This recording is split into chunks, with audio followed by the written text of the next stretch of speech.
everybody. Welcome back to another episode of the Untold podcast, brought to you by Untold Official. I'm Carter. Yes, both simultaneously taking a drink. Carter here again with our podcast producer, Cole, and John Wyatt making it back to the podcast. What's going on, guys? Not a lot, man. Just waiting for Cole to set up his podcast. His podcast producer. Took me 3 hours to set all this up. And it was the worst. Coming out from behind the camera, behind the computer. Only once in a while. Once in a while. Don't make it a habit. That's right. Don't make it happen. Yeah, we're jumping in here. It's kind of a, I don't want to call it a filler episode. This is a filler episode. That's a preparation episode. It is a preparation episode for a number of different reasons. We're here at the new podcast studio. This has been, it's still a work in progress, but we're in the basement of my new house. We sold the old homestead, if you follow along, and sold the farm, moved to our new house, and built out this podcast studio down here. This is the first episode, First one. being recorded in this room, which is pretty sweet. Mark it on your calendar. That's right. That's right. We got some old barn wood from the old place. That barn on that farm was built in the 1930s. And when we sold it, I really did not want to sell it to anybody who was going to knock down that barn. So we finally found a family that we think is a really good fit. And I took a lot of pieces of wood from it before we left. It's too cool to just get rid of. Made that little backdrop there and have some fake rocks on the wall for rustic appearance. Yeah, but you got some real Euro mounts over here. Each one has a cool story. Yeah, hastily thrown up here for a quick backdrop before we hung anything on the wall. That's why it took 3 hours. We couldn't decide which ones to bring in here. Yeah, so it's coming together, man. Coming together. I forgot, I haven't had this drawing right here from my first mule deer. Spencer Benfield had that commissioned for me after our first mule deer hunt in Wyoming. I didn't know that. Yeah, that is that deer. I didn't know that at all. Yeah. So his Euro mount's gonna hang up here on the wall. Probably dumb just talking about it because nobody can see it. What are you going to talk about that era? Yeah. There he is in all his glory. In a very specific hill. If you're familiar with eastern Wyoming, you may be familiar with that. Stop spot burning, Carter. You're right. Yeah. It was in Idaho. Maine. It was mule deer in Maine. Maine mule deer. I thought you went to South Florida. Yeah, South Florida. South Florida mule deer. Yeah. That's right. They get pretty big down there. Yeah. So the humidity and growth. That's what I think. There's just not a lot to eat, so they just Let's grow. Let's grow. I think I titled this episode for Chad, Bo's Bullshit and Beers. Dude, that's a good one. Or 2 for 3. Because we, I forgot how many episodes ago it was, but it was Bucks, Beers, and Bullshit. Was that the one in Wyoming? Probably. Where we had recorded the same podcast 3 times? Because of our podcast producer. It's because Forgot to press record twice. There's practice. it got better every time. It did. It really did. So it was worth it. You were Yeah. producing well. It was totally worth it because, The first episode, there were probably a few too many beers had. yeah, and we switched to whiskey and it just got You were being immensely better. Yeah. So We were a little sloppy. that's okay. Yeah, but now this is home base. Luke's been bugging me for a long time to have a legitimate backdrop. Now that we're on the YouTubes, listeners, hopefully you follow us on YouTube. Smash that subscribe button. That's right. Yeah. Smash it. I love this. They're like, make sure you hit the like button and subscribe. They say statistically you have to ask. So you're welcome. I just got you 1 subscriber. Right? Please do it. We don't make any money. Please. For the love of God, just please subscribe. So today, let's talk about what we did today. It was a big day. Today's the most I've shot in one day in a long time. Yeah. So you came down yesterday.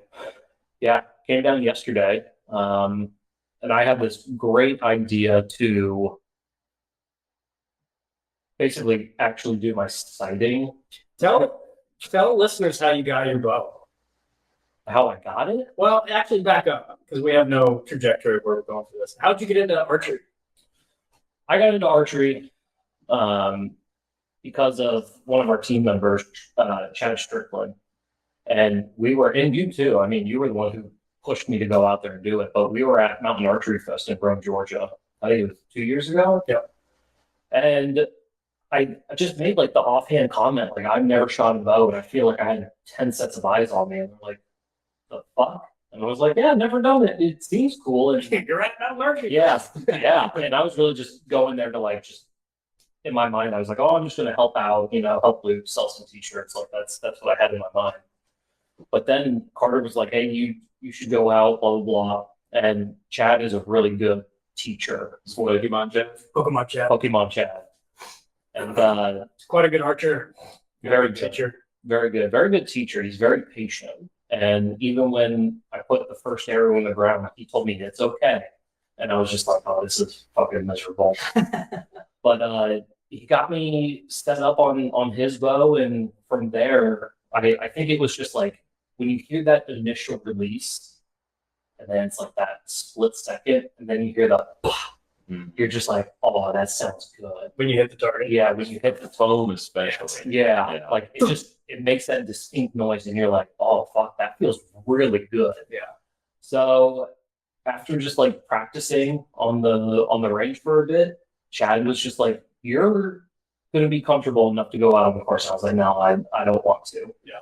Next thing I know, he paid for my tag or my pass, and he was like, "You're coming with me," and I was like, "I guess I'm coming with you." And from there, just got hooked on it. It's just like the different angles, the different species that they had laid out, different distances, and we made it fun as a group too. We were like, "Are we going to range this? Are we not going to range it?" Like whoever gets closest, like we were all just like taking bets on it. Yeah. Chad and Perry get really They get, competitive. yeah, they do For sure.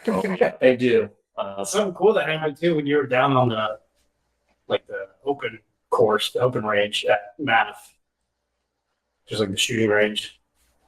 Yeah, a guy wandered down and was standing over your shoulder, just kind of watching. I was like, "Hey, it's his first time." And he's like, "Oh, really?" Walks down there and you're shooting and doing your thing, and he gave you a couple tips and gave you somewhat of a shot process, and you sunk it into the foam at like 50 yards, I think, Yeah. which was crazy that you just picked up a bow like 15 minutes before. Yeah. And then, he wandered off and did his thing, and he had his telltale headphones Yep. around his neck, Yeah. his earbuds around his neck, and I was like, "Do you know who that was?" And you're like, "No, I have no I idea." have no clue. I was like, "Brandon Waddell, man." Shout out to Brandon Waddell. He coached you through your first couple shots. Yeah. Which was pretty cool. Yeah, I had no clue who he was. I thought it was just some guy who was like, "Hey, I've got a couple pointers. I'm all ears." Yeah. And so After that spirit. Yeah. and he rubbed something off on me. And so after that, like I'm Googling and like, "Who the fuck's Brandon Waddell?" And I was like, "He runs this whole thing." Yeah, he owns Mount Archer. Did you know that? And you're like, "Yeah, you dummy, I knew that." So yeah, ever since then, it's just been it's been quite an addiction. So it's been a great time though. Yeah, you went and shot the course, and then they always have a ton of awesome prizes at Math and raffles at the end. Yep. Which is a lot of fun. And you were doing some Rain Man math in your head. Just You're like, "What does this cost? Like, what does it cost to get into archery?" Which is like a great question. And the answer is always like, "What's your budget?" Yeah. Right? Like, Yeah. it can be as expensive as you want it to be. It can get outrageous really fast. Yep. Oh yeah. Yeah. And you were doing some math and decided to buy a whole bunch of raffle tickets. Yeah, so Because they were giving away a elite bow, an elite bow. They were giving away the top prize. CDE sight. Yeah. Scott's archery. Yeah. I'm trying to think of what else was there. Oh, it's the same package or separate? No, Separate. So like, Okay. the first tier was the elite bow, and then it was for the card Yeah. wrapping one. And then like second prize was a sight, really nice dial sight. Yeah. And then third prize was a release right? Yeah, or like a gift card to Scott's Yeah, Archery. Cobra Scouts Archery. Which Spoiler alert, you used to get released. Yeah. Dude, two releases. Cole dumped all this money into all these raffles, like hundreds of dollars. But he was like, I was doing the math. It could be like $1,800, $2,000 plus to get into this. Like, let's see what happens. And then we're doing the drawing. Okay, first off, I had a system going. The system was I'm gonna drink 20 beers and buy a bunch of. Okay, that's not the point. There weren't a lot of people there, and he was doing a card deck. So like, what is it, like 52 cards in a deck? And he took out jokers, and I was just like looking around, and I'm like, there's not that many people. And when I was listening to people like buying the cards, they're like, I'll buy one, buy two or five. I was like, what if I just bought half the deck? And I forgot how much it was, like 15 or 20 bucks a card, whatever it was. And so I was like, okay, let's just say it was 25 cards, $500. I was like, I'm a betting man. I'm a gambling guy. I like to risk it. You do love a good scratch. I do love a good scratch off, and it pays off. Okay.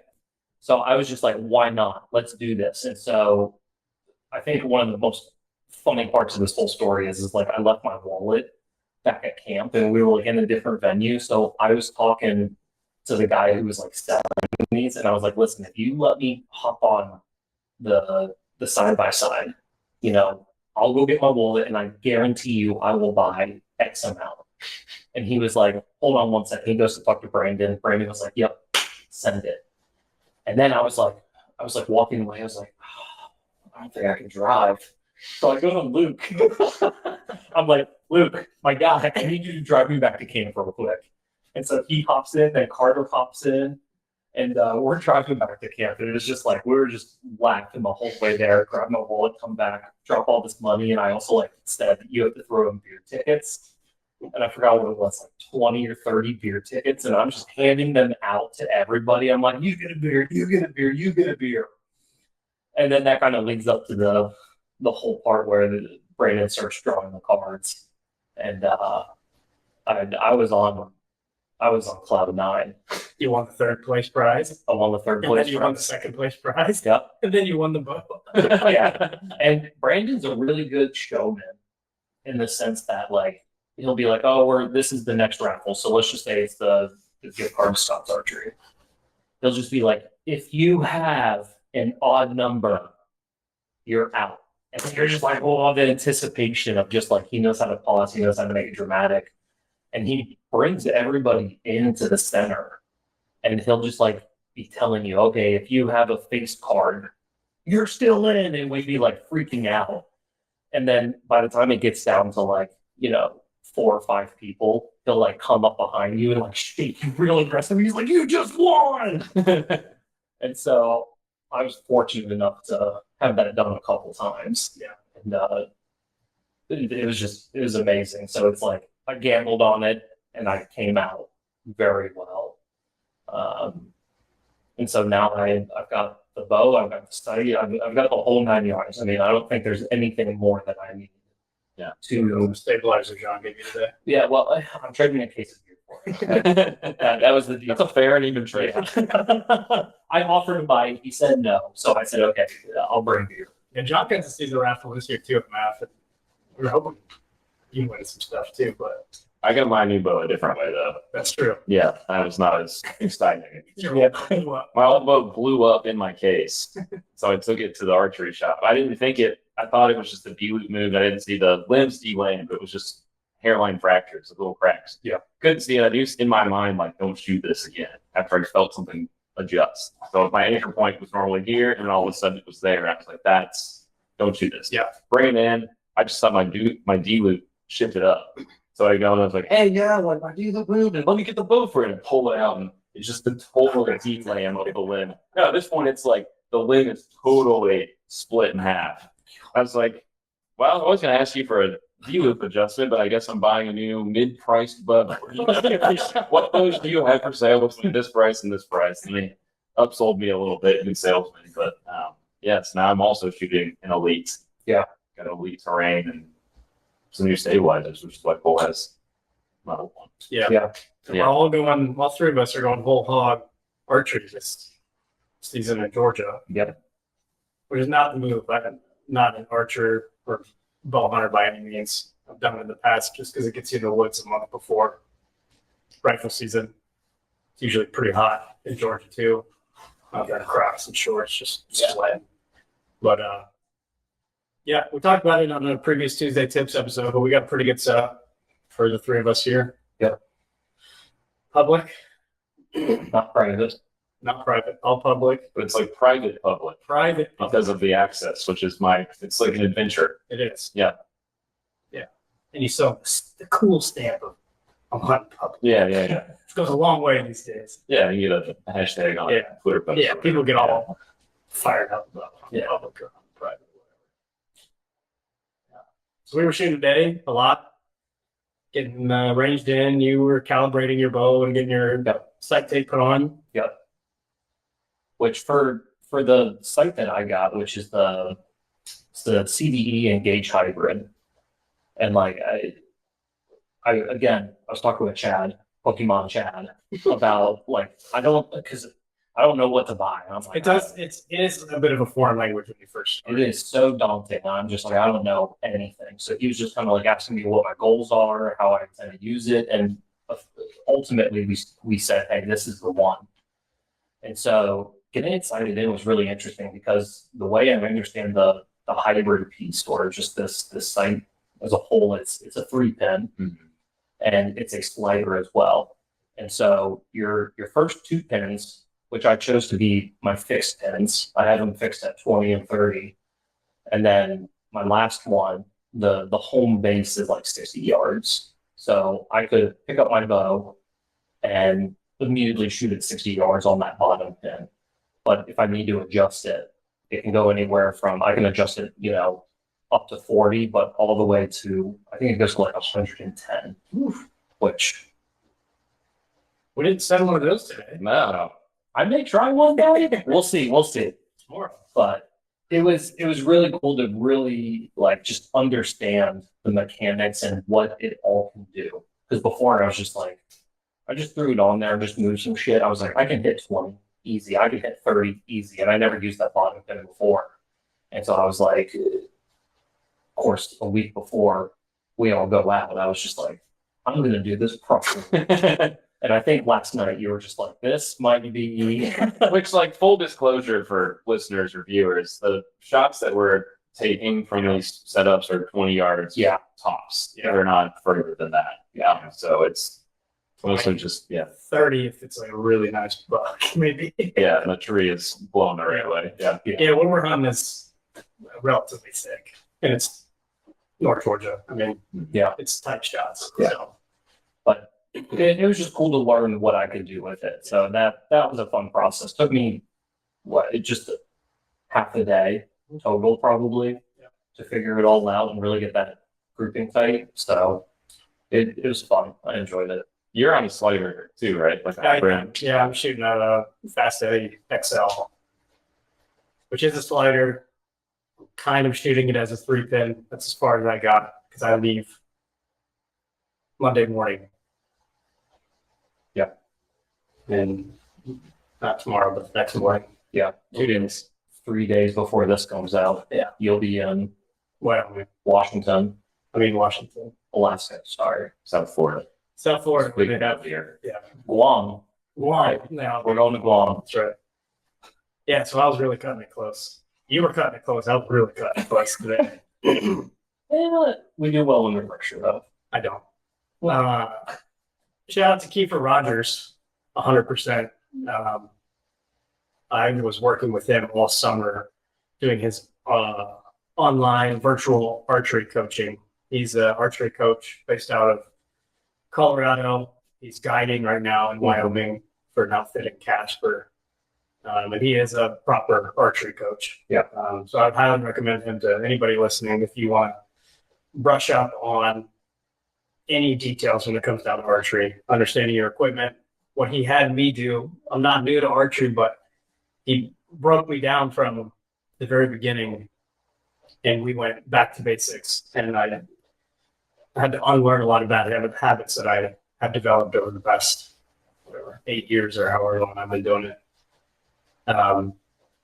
Started from zero with a brand new archery shop process, which I didn't have before. I didn't have an outlined process, at least, not with labeled steps or anything like that. So that was phenomenally helpful. So highly recommend anybody who wants to do that, reach out to Kiefer. And I'd never shot with a slider before, always fixed pins. Yeah, a lot of gap shooting and Kentucky windage. That's where I still am. I've got That's a where, fixed pin. I think it's 5 pins, but it's one of those React sites. It's not Trophy Ridge, but it's the Bass Pro Shops version, which is literally just they contract out to Trophy Ridge to build them a Trophy Ridge, and then they rebrand it for $30 fewer. Yeah. Which is awesome. And so ideally, or in theory, you sight it at 20 and 30, and you adjust your whole housing at 20, and then you adjust a little screw for your other pins. And as you adjust the screw at the top, your pins will move like this. And it's got some sort of algorithm where, in theory, if your 20 is correct, your 30 is correct, your 40 and 50 and your 60 are. Yeah. I was a little high today. We lost an arrow at the 60. Yeah. So I don't know how good that math works. I would like to progress up to one of those slider sites, because I did, like, when I went to math, it was a ton of fun, but I was super hamstrung when you got to, like, oh, there's a Bengal tiger at 108 yards, and it's like, okay, so I'm underneath my housing. That's probably one of it, right? And it's like, oh, sure. The sighting process for me, I had dialed in before I came today, but I've been chasing tuning issues with because I just got my new bow a couple weeks ago. Shop set it up well for the guy that was shooting it, but I'm 6'3". Yeah. That guy's probably 5'5". Yeah. And he was like, yeah, it's bullet hole, one shot, and he moved on. And for me, trying to paper tune it was helpful for both, like, seeing, okay, I'm torquing the bow like this, or I'm putting too much heel pressure, I'm holding the back wall too much. But also just, like, I had to move my arrest over about 3/8 of an inch to the left for it to finally shoot consistent bullet holes for me. Yeah. So I've been chasing tuning issues and hadn't had a chance to redial them aside. So it was good today to be like, oh, I am consistently high, but every once in a while it's dead on. Yeah. So is it me or is it the site? I have another week to play with that. Yeah. And archery's so dumb. I mean, it's so dumb. Last night, so I'm going on this hunt Monday, right? And I've been waiting 7 years to drop this tag, and I've wanted to kill an elk with a bow since I was 6 years old. So I put perceived pressure on myself for sure for this trip.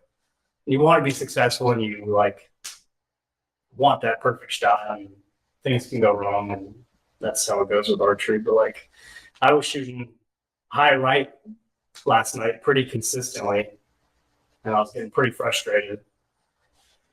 I texted you, and I texted Kiefer. Kiefer was like, stop, take a break, come back tomorrow. And came back this morning, and it was fine. Shot right. It was me, not the equipment. So at some point, you have to trust your equipment. Realize there is a lot of human error it's crazy. Like a little bit of pressure this way, or a little bit of pressure that way, or is your nose twisting the right? Yeah. Is your release hand a little bit this way? Yeah, it's all that can have serious complications downrange. And it's tough to get into it too. Like, I haven't ever had coaching before, so it's mostly me screwing up for 8 straight hours in the backyard and texting somebody or getting on YouTube or whatever and trying to self-diagnose. So it can be really tough to do by yourself. So I think finding a coach would be a really good step for a lot of people to take if they are also experiencing these kinds of troubles. Because it's you're not the only one going through it. No. If a moron like me, it very well is probably just, some hand torque or, I was shooting an inch too short of a draw length for a year. Yep. And nobody told me. And how would you? Right? Yeah, how would you know? And we had to move your peep sight. Mm-hmm. Yeah. Because I didn't know, like, I only been to a shop twice. Yeah. So when I got my new bow set, I was like, yep, I can see through this. Yeah. And then, got home and started shooting and got kind of my natural groove. And it was like, you know what? I can only see the top half of my Right. peep right now. We Yeah. gotta move this up. Then we came here, and the first shot I sent goes to move my peep up. Whoa. Right. It's right to the ground, right below the target. So it's all trial and error. It's a good process. But yeah, I love it. I hate it. I've got to love hating.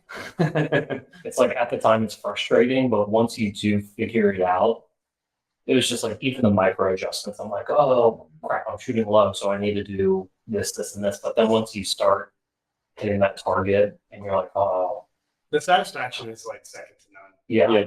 Yeah. you're just like, I figured it out.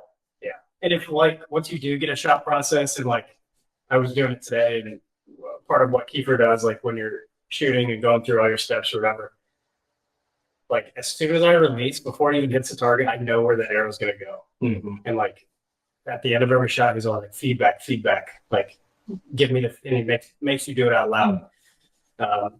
Give me the feedback. And today we were shooting at 60, and I put 2 fucking stacked them. Yeah. On the, we also put the Just sticky note. sticky note out there, a high vis sticky note. We were using pink sticky notes, which if you're shooting like on a 3D deer, 3D target or elk or like whatever, which we have out here, that gives you something to aim for. Where Yeah. at 60 yards, it's just like brown. You know what I mean? Yep. Like, sure, you can aim for like the crease or like the golden triangle. But if you're trying to psych something in, Right. it's better to have Because you want to aim at the same point of reference for every shot. It depends on what you're practicing. Are you practicing the shot process, or are you practicing where should I shoot the deer? Right. It was a huge help. And like as soon as that arrow left my bow and before it even hit, I was like, Money, yeah. and it hit, wide right and high. I was like, I knew it was gonna go there before I even left my bow, man, because I forced myself to shoot on my first exhale, and I wasn't really steady yet. Instead of settling, regrouping, and waiting. But dude, when you drill them, oh my gosh, Great feeling. When it sounds expensive, yeah, you're like, that's a great shot. And, I don't know. I remember you. my groups are touching. Yeah. I think you were shooting 30. Yeah. And just before we could even say anything, you're like, that sounds expensive. Which means it's a wonderful shot, but it Yeah. also means we might be getting up a quick fletch. Yeah. Yeah. It was good. We tried a lot different ranges today and played around with the slider, and I feel much more confident.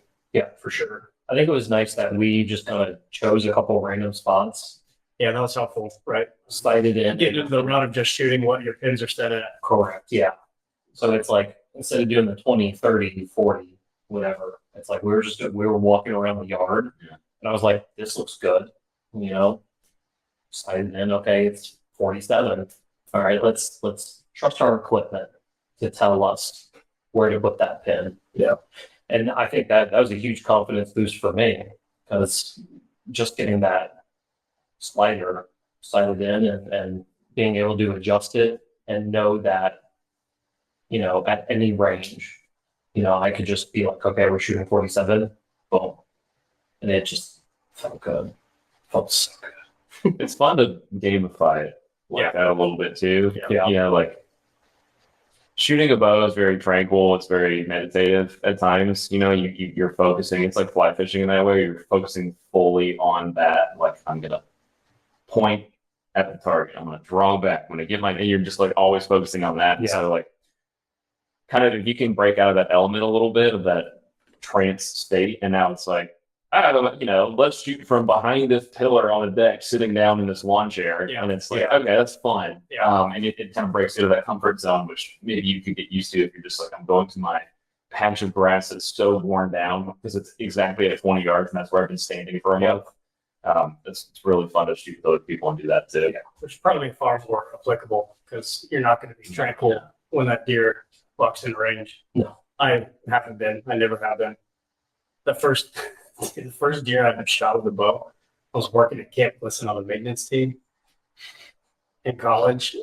And I was like, it was like during the workday, and I was driving around in my gator weed eating. And I saw these deer bed down in the woods. And And I like drove home and got my bow, the bow I gave you.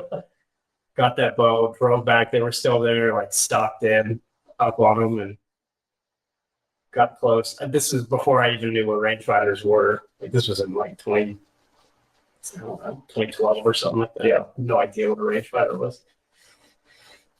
Looking back, like probably not the most ethical thing in the world. Big doe stands up, shooter, smoker. She runs and dies in my boss's backyard, like through the woods. Through my boss up at camp. He's like, I come try to drag her out. He's like, what is going on here? What's happening? Like, it's like, aren't you working right now? It's like, yeah, I'm on the clock, sorry. And I'm like FaceTiming Trevor, and he's like in class because I didn't know how to gun deer. I never got a deer by myself. Yeah. Because I started hunting the year before, and I killed like a deer with a rifle. Never got a deer before. He's like, what's wrong, dude? Is everything okay? I was like, I killed a deer. He's like, oh, you're right there. He like left class and came over. Yeah. Oh God! He didn't tell you to lick your fingers. No. Stick it up the poop chute. No, that's just for you. They never gave me that advice. Yeah, they didn't like me. So, and I almost did it because we were calling Trevor, and he was like, "Yeah, man, you gotta lick your two fingers and go right in there, and then we'll start the process."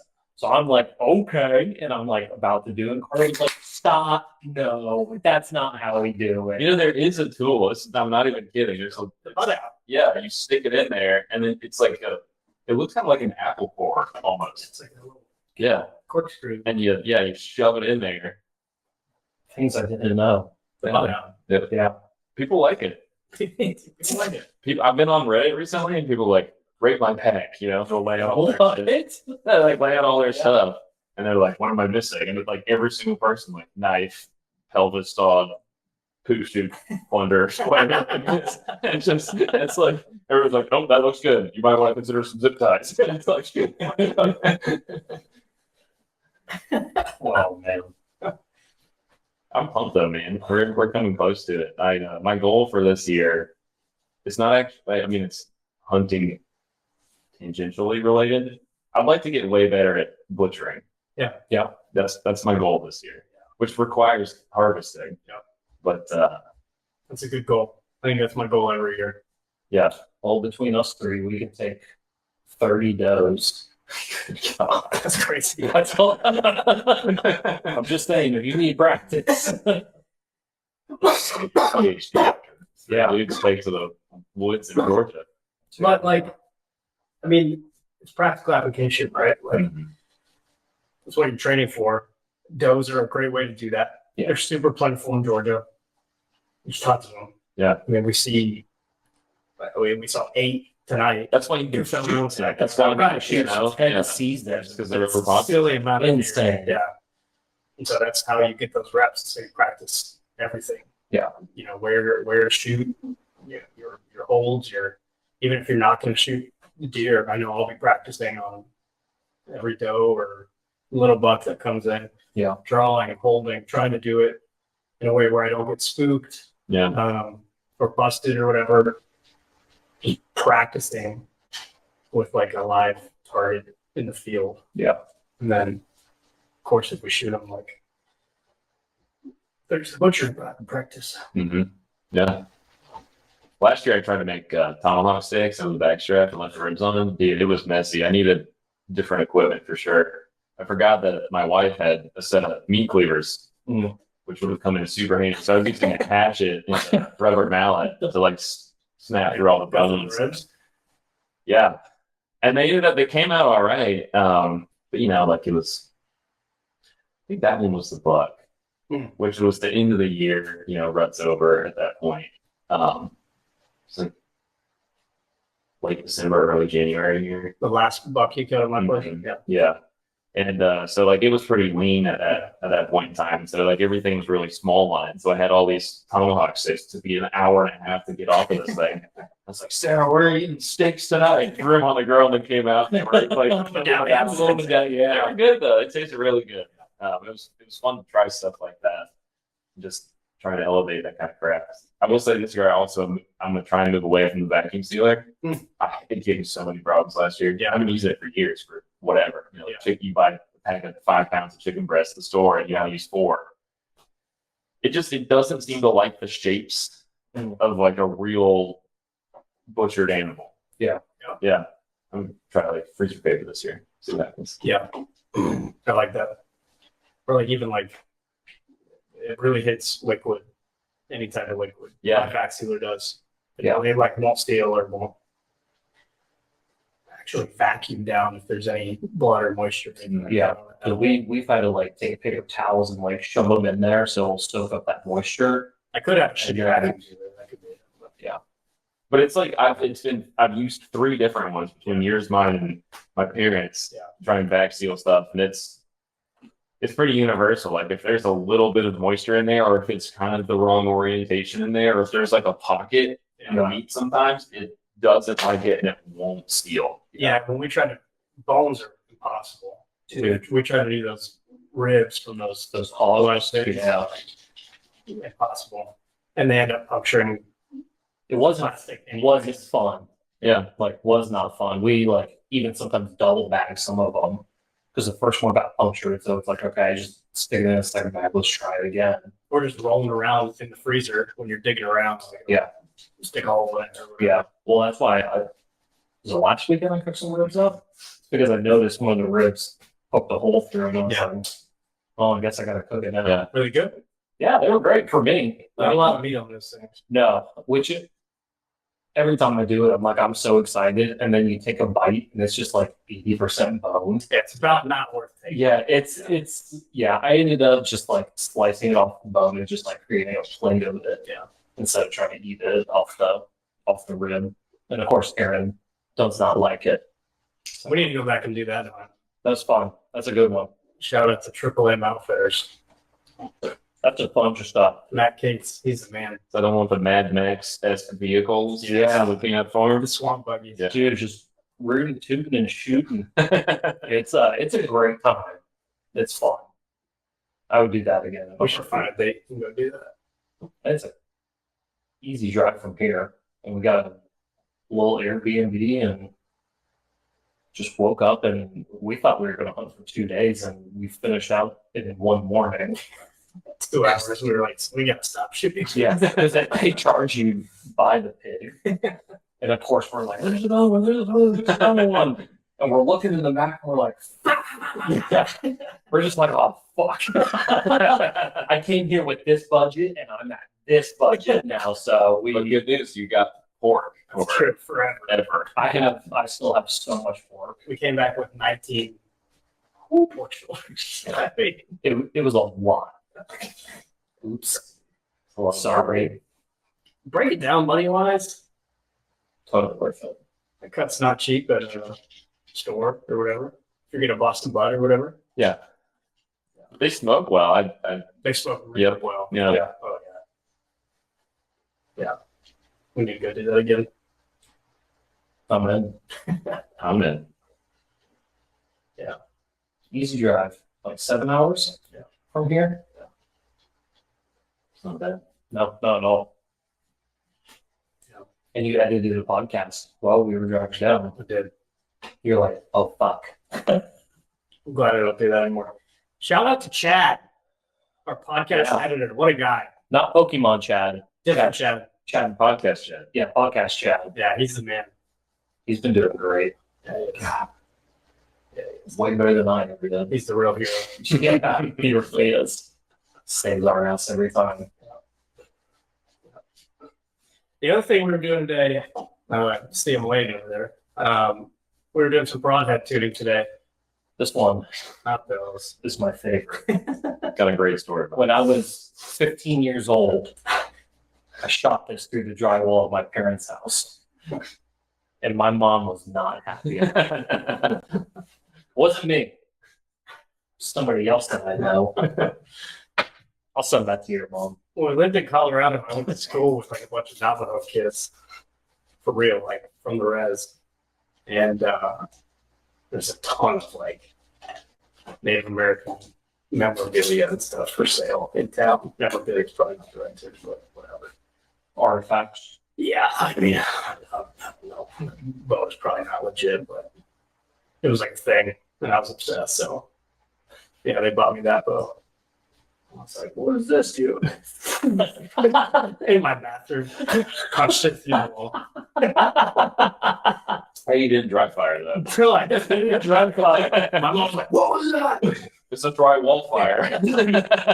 When Carter first told me that story, like after hearing some of the stories and like confirming with Jill and Steve, I was like, this is not surprising whatsoever. And of course, at the end of the story, Carter was like, Jill was not happy. And I'm like, I can't imagine so. She went through. All right. But we're talking about Yeah, we were just shooting with broadhead, Broadheads? doing some broadhead tuning today. That was really good advice that I, as an amateur bow hunter, hadn't thought about. Like, hey, shoot with your broadheads before you go on your hunt. Don't let the first time you're shooting a deer be with the broadheads, Especially those fixed blades. which makes a lot of sense. but something I would never think about.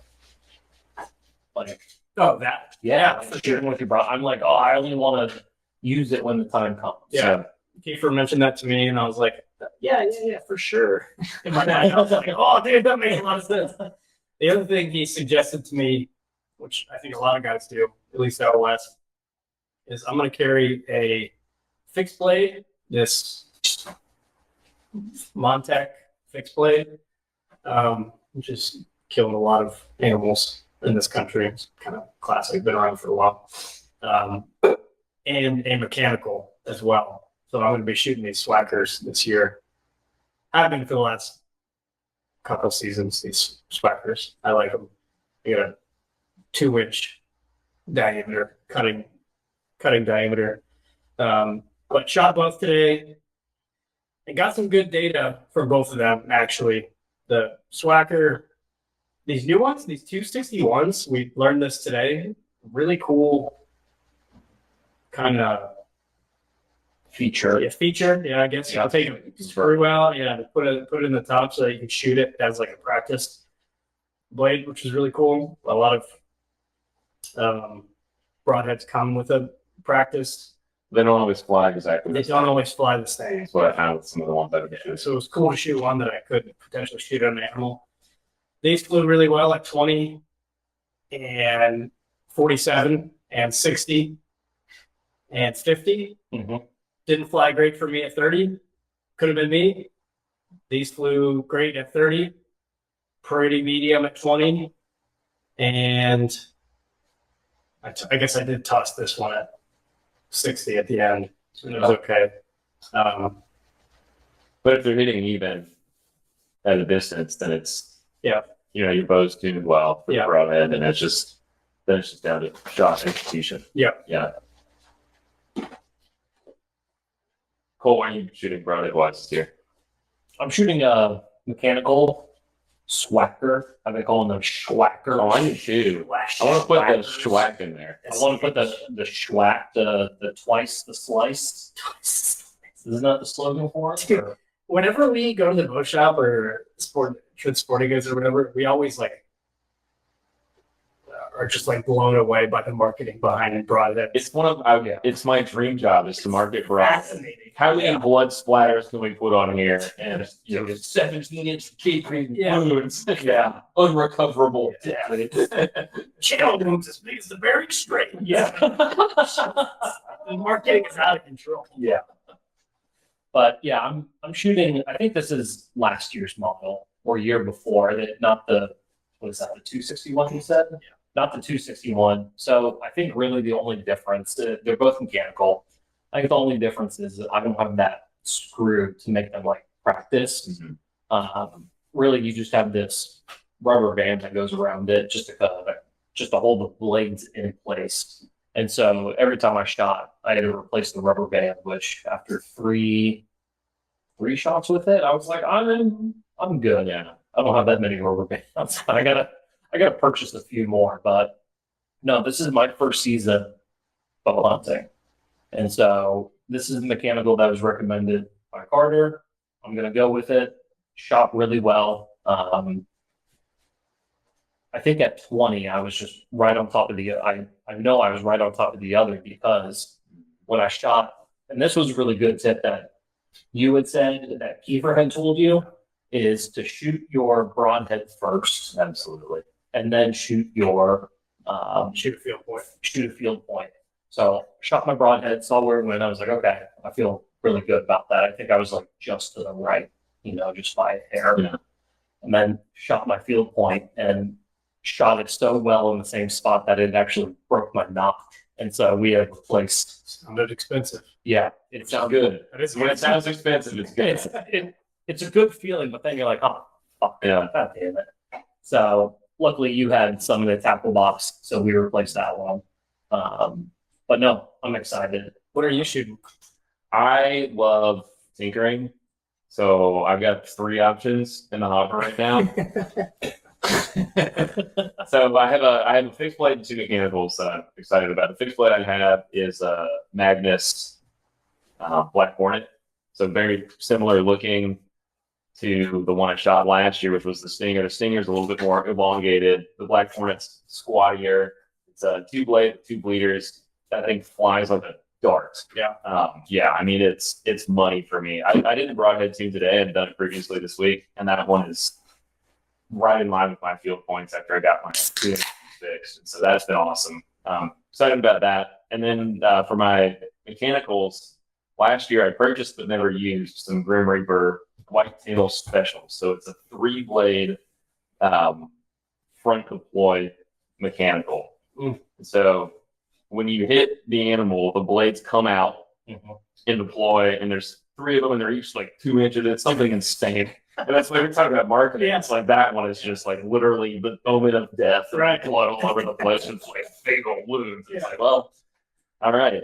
That Not take the red meat.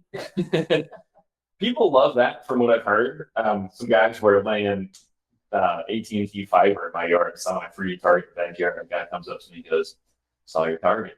You ready?" What are you shooting? What are you shooting? Yeah. And so he was like, "Those have been money for me. I've never seen a deer move more than 20 yards." And I was like, freaking sweet, but the practice broadhead won't hit jack shit for me. So But the actual broadheads fly well. I haven't shot the actual one, because that one is one where if you hit that foam target, it's gonna wreck it. I think it's a one and done situation. So it comes with a 4th practice broadhead, which just is a steel mock-up. Yeah. The blades don't deploy on it; they're just totally fixed. And so they say it flies like the real one, but if that's the case, I'm a little nervous to shoot it. And it might just be my arrow, my bow, whatever.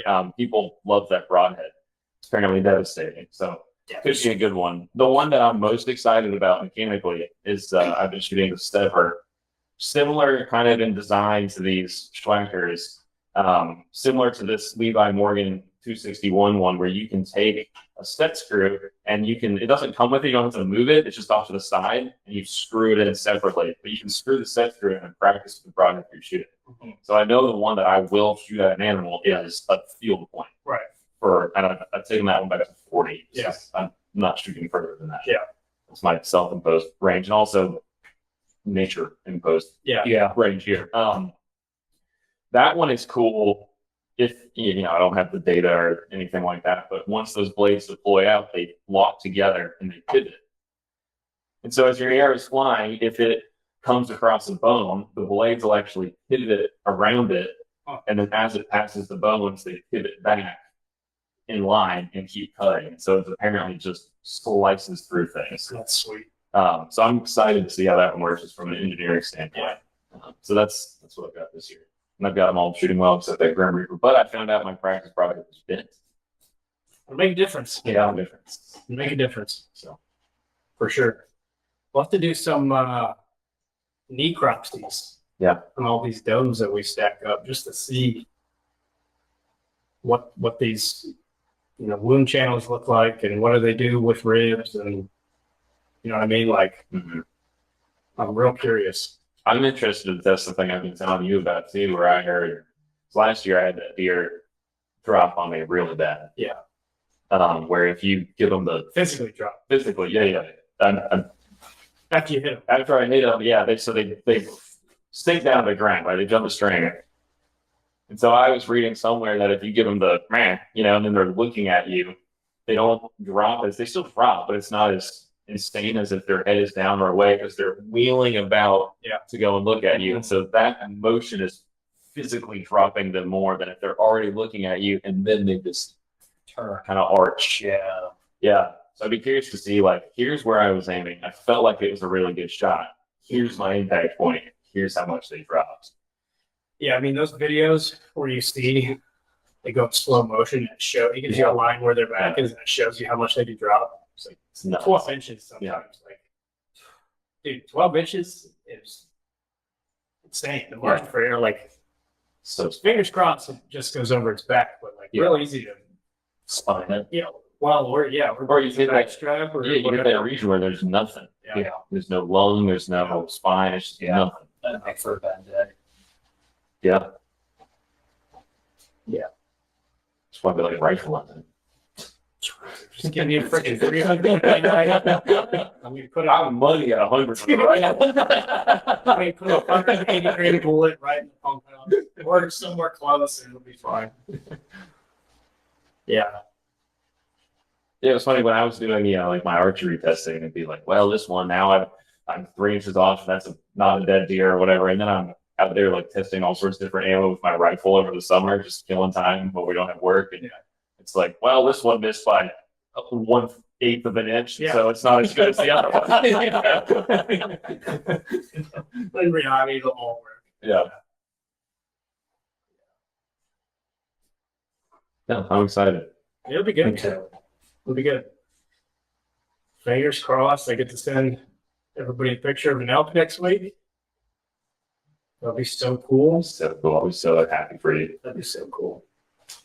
Shoulder mount that thing and put it right there. Yeah. Did I tell you about that bar I went to in Oregon, the General Duffy? No. My family lives up then in Central Oregon. And there's this place called the General Duffy that's a bar. Well, it's called the Watering Hole. General Duffy's Watering Hole. So it's a watering hole, it's not a bar. And concert venue, food trucks, the whole 9 yards. And the guy that owns it is a archery elk hunter. And he has this. I mean, it's the biggest thing I've ever seen in my entire life. This bull that he has mounted on the wall that's called the General Duffy. It's got a crown on it and all sorts of T-shirts hanging off its antler that you can buy. And he was like telling us a story about how he shot it. Like, and he names every single bull that he shoots, and they're all named after public officials in Oregon. Like a mayor or a governor or whatever, like a community council I don't member. think there's enough in Georgia. Right. Yeah. The Marjorie Taylor Greene's not going to be hanging up on the wall. That's for damn sure. I'll tag her in this podcast. Do it. She's not far from here. That's good. She wants to come on. I've got some questions.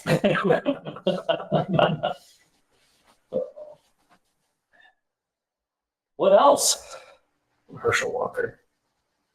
No, he didn't get elected, did he? Yeah, but No, he'd be a good guy to have on. he's still I'd count him. I bet he's on. I think Bo Jackson's a big hunter. Yeah, Bo Jackson's he? big. Oh yeah, I don't think I knew that. still is probably not. And I hate sports, but I know Yeah. that guy was good at sports. Yeah. Great. Sports.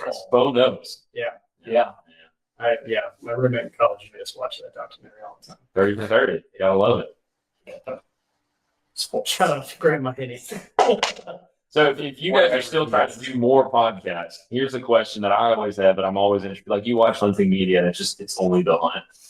You're like, now we're on stop. It's cool, but like, dude, there was 3 million miles of travel and stuff beforehand. And so what are you going to be taking besides like archery equipment on your elk hunt with you? What's going in the suitcase? What's going in the pack?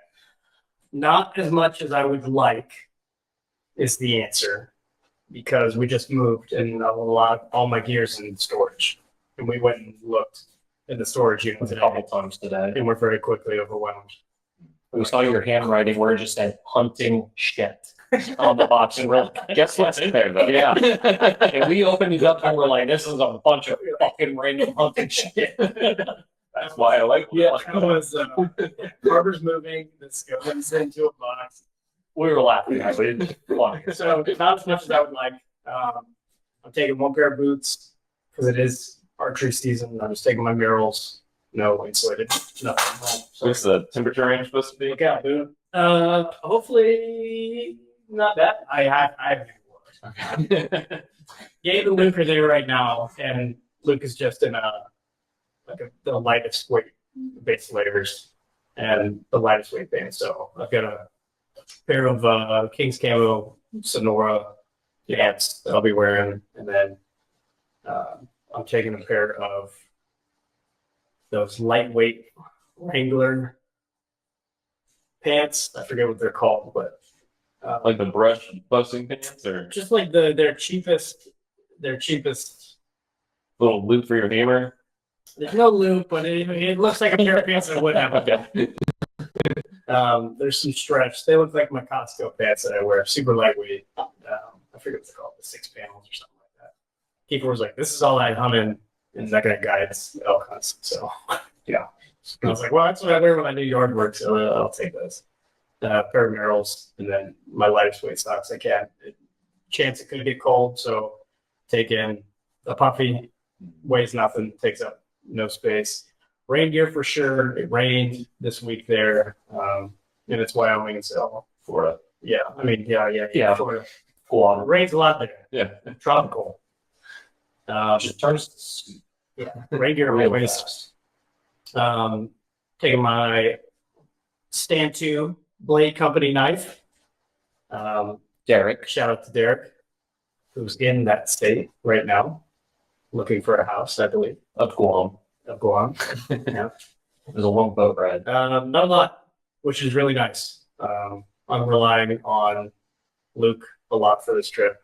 He's going to have a sleeping bag for me, and he has a tent because he gets to drive up. He's in Colorado, so he'll be there with that. Taking a lot of electrolytes. I think we'll be at 6,200 feet, something like that, which isn't crazy, but That's more than it's a lot more than here, what's Brasstown? 4? probably. Yeah. Yeah, I think we're Or maybe it's 6. I think it's 6. Preston Mall? Yeah. Quick Google. Look it up. We had these. Jamie, hold that up. Yeah. Come on, Jamie. Jamie, what the? Jamie, hold that up. Erin texted me. She's the random stuff.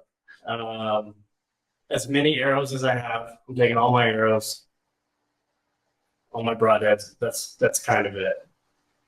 Yeah, not a lot. You guys are staying in a camp. You got Yeah, food situated there. camping. Yeah, food is situated. 4,800 feet. 48. Right in the middle. It's pretty up there. Yeah. Taking some cardboard bars.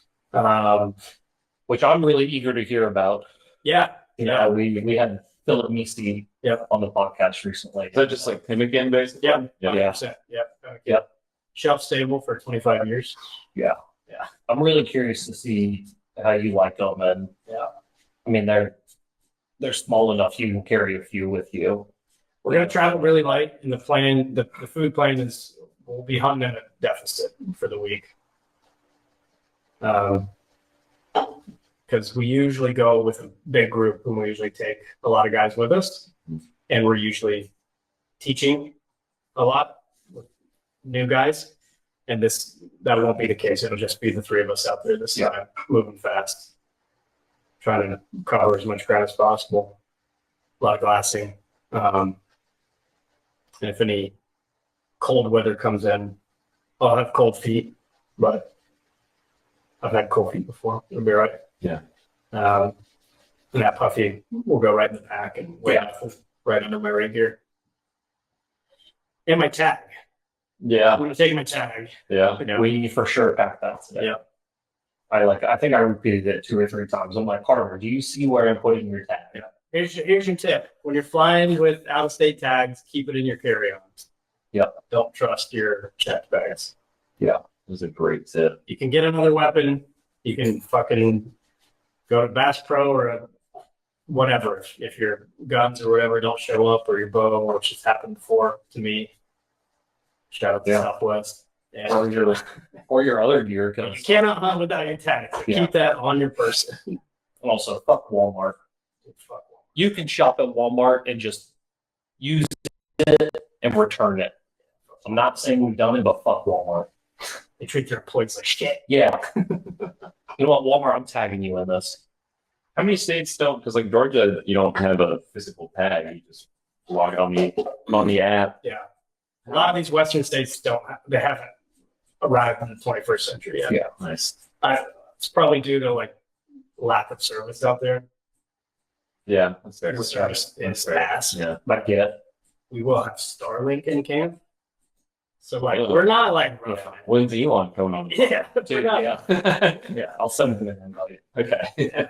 We want We'll be camping. I'm excited to like not go out west in the miserable cold. Because that's what it always is. which is what we've done for Years. past few Yeah, years. always just blizzards and it's terrible. And I feel like our Which is great, but like it's also the worst. it's like I think it's like the first day it's really fun, but then when you're trying to go to sleep and you find yourself creeping next to your buddy over here, and you're just like you want to cuddle because I'm so cold. Yeah.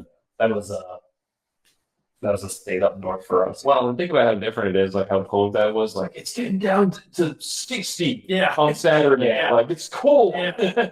Yeah. And then it was scorching at 9 a.m. this morning. Yeah. So yeah, we were shooting at like 9:30, 10 o'clock this morning. So that is going to factor in, I think, just to preview next weekend. That is going to factor into my decision of do I take the shot or not? Because Yeah, you're talking about that. especially if it's a doe where it's, maybe this is a little hypocritical, but like the doe is 100% meat. I would love to shoot 10 does and never go to the grocery store and have all that, for me and my family. But, if it's 90 degrees outside, I'm not going to pull that release back. It's what's the point? Because if I'm assuming I'm going to make a perfect shot, but it's not going to happen, right? Like one time, for sure, it's going to be a rough shot. You have a 5-hour track job. Yeah. And then by the time you get to that, it's 100% humidity. It's 90 degrees in September, and It's spoiled. you're by a lake, and it's spoiled. Yeah. And so if it's like way too hot, maybe it's hypocritical, but if one of those sweet bucks that we've seen walks by, it's like, you know what? I've been shooting really well. Yeah. Backyard hero right now. Let's see if I can be a hero from the tree stands. Yeah. But yeah, the doe, I don't know. It affects the deer movement too, which we've seen on our cameras and everything like that too.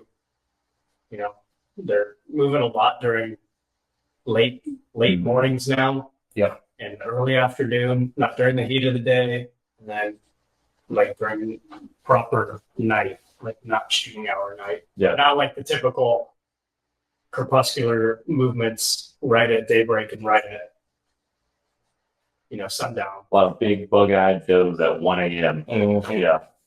Get the spotlight. Speaking of trail cams, guess how many trail cams we found in storage today? Seven, And even more back here. I'm out of control. 8. Not 8, I think it was like 3 or 4. But this is after we've ordered just so many more. Shout out to Tacticam and Harris Stonehawker, who's going to be on the next episode. Yep. We've been working with him and we're going to get him. Great product. Is that why he bought so many tactic games? Was that his requirement for coming on? Was like, you guys have to No. 10 cell cameras between the two of you. No. I didn't think Tacticam would ever take notice of us. And they just have a phenomenal product. Yeah. And they were like, this guy's been buying them on Amazon every Friday I night. am the HOE. Yeah. They are a great product. We talked about it. I don't know how long ago. I'm out of control. The other thing we found a bunch of are tree harnesses. Found a bunch of those, and I sent you guys a screenshot from the Yep. Georgia hunting forum Yep. this week. Someone hunting early youth season fell out, cracked ribs, like disaster. And like one wrong twist or foot away from full paralysis, Yeah. I think it said. Yeah. Yeah. So we are using harnesses this Yep. year. With proper climbing grade Yes. carabiners, and it's not something you want to mess around with for sure. Especially on hang-on stands. Hang-on stands make me nervous. A ladder stand doesn't bother me, but climbers and hang-ons. Carnivorous kids now. Yes, kids I now. have kids now. We need to be safe. Not that I've had kids for 4 years. Yeah. But now you also have But now I have them still. that big Yeah. I used to. Yeah. And still. Yeah, okay, they're gonna stick around for a while. Yeah. It'll be good. I'm excited. I think this is one of the most exciting times of the year because you're just like building up towards it and it's just so Oh, yeah. close. I've been having dreams about hunting recently. Yeah, but have you? Oh yeah. Man. We shot a giant black bear in my dream the other day. With a bow. That's not happening in real life though. I think we shot a rifle for sure. Yeah. we were talking about hunting black bear. Yeah. You know, so yeah, that doesn't surprise me. Sarah said I could get a rug. Big week. And I was like, do I have to put it in the garage gym or in the living room? She goes, I like the rug we have in the living room right now. I was like, yes! Business. Yeah, it'll be a good season. Hopefully, we can add some horns to the wall and some meat to the freezer and good, good shots Yep. Yeah. Great for good shots. for sure. Yeah, we'll see how that goes. Got any closing thoughts, Cole? No, I feel like we've covered it all. I'm excited. I'm kind of proud of like the work we've put in.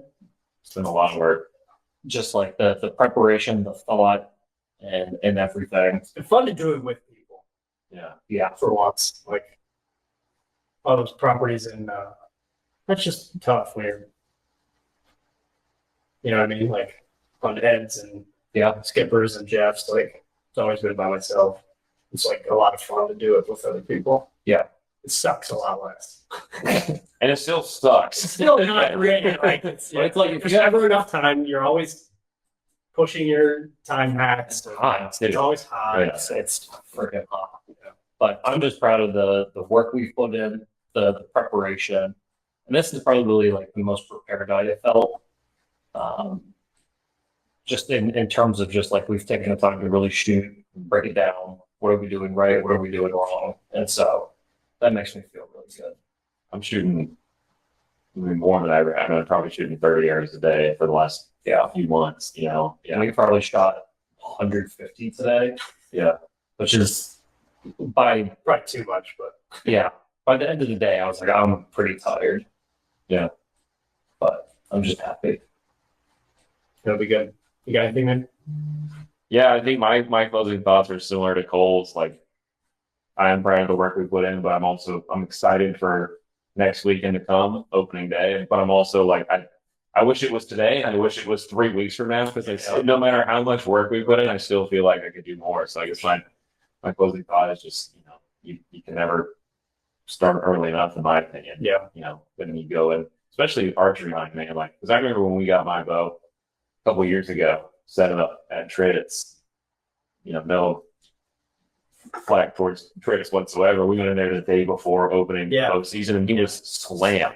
Yeah. So we didn't have time. I didn't know anything about it at that point in time. So he didn't have time to help me out or set me up with anything, just because that's when everybody wants to start, is the day before. And so the earlier you can go into your bow shop or wherever you're buying your guns or bullets or whatever the case may be, and talk to an expert and get set up and practice and try things out and tinker and adjust and self-reflect, I think the better off you're going to be. So Yeah, that's a good one.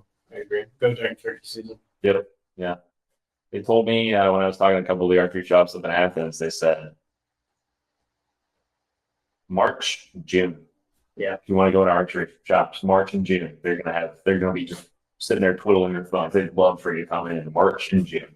Everybody's at the beach in June. Go. Yeah. I wish I could be there with you guys next weekend. We'll get plenty of hunts in this fall. You're gonna be slaying monster bulls. Yeah. You don't have to pretend like you want to come here and shoot a doe in a 90-degree heat. If I tag out early, I'll fly them early so I can come home with you guys. Well, we were already talking about it for fall break. Yeah. We've got our schedule down. Yep. I have to go teach Sarah's fourth grade math class one day. There you go.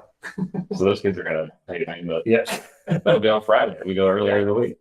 And then we're going to be here for quite some time. Yeah, but it'll be good. So looking forward to it. Listeners, appreciate the hell of you guys. Let us know how your season goes. When's your opener? Keep us in the loop. We'll talk to you guys next week. Smash that subscribe button. Subscribe and Just like, savage that like button. please. We don't make Giant wound check. we don't make any money off of this.